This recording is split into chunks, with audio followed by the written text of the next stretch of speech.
शेतकरी मित्रांनो नमस्कार। यावर्षी कपाशीचा अत्यल्प पेरा आणि मक्याची लागवड अतिशय वाढलेली।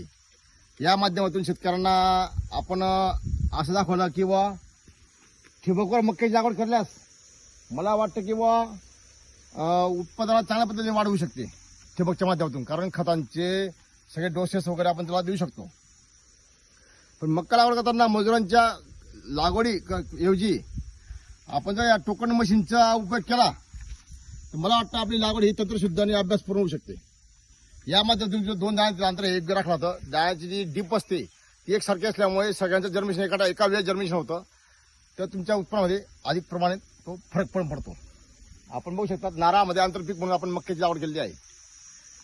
दोन नळीमधील अंतर जवळपास 4.5-5 फुटाच्या आसपास आहे। नळीच्या दोन्ही साईडला 6-6 इंचावर आपण टोकन यंत्राच्या माध्यमातून 9 इंचावर आपण ही मक्याची लागवड करतात। अशा पद्धतीने रब्बीची लागवड आपण जर पावसाच्या आधी विहिरीचे पाणी करायचा प्रयत्न केला आपल्या उत्पन्नामध्ये जवळपास 25% हा फायदा होतो। माझा दरवर्षीचा अनुभव आहे।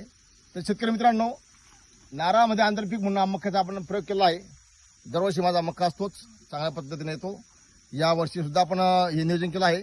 पण यावर्षी मक्का लागवड जास्त असल्यामुळे काही शेतकऱ्यांना लागवड कोणत्या पद्धतीने करावी, कारण बऱ्याच ठिकाणी मतप्रवाह आहेत। चिनी लागवड पद्धत आहे, काही बरंच अमृत पॅटर्न लागवड पद्धत आहे। तर माझ्या अभ्यासानुसार आपण अशा पद्धतीने लागवड केल्यास दाण्यांची एकरी संख्या आपण 30-35 हजार दाणे संख्या आपण एकरी लावली तर नक्कीच 300 ग्रॅमचं जरी वजन पकडलं तरी मला वाटतं किंवा 250 ग्रॅमचं जरी वजन पकडलं तर तुमचं 70 क्विंटल मक्की हा एकरी यायला पाहिजे। 60 क्विंटल मी हा फ्लड पाण्याने काढला आहे।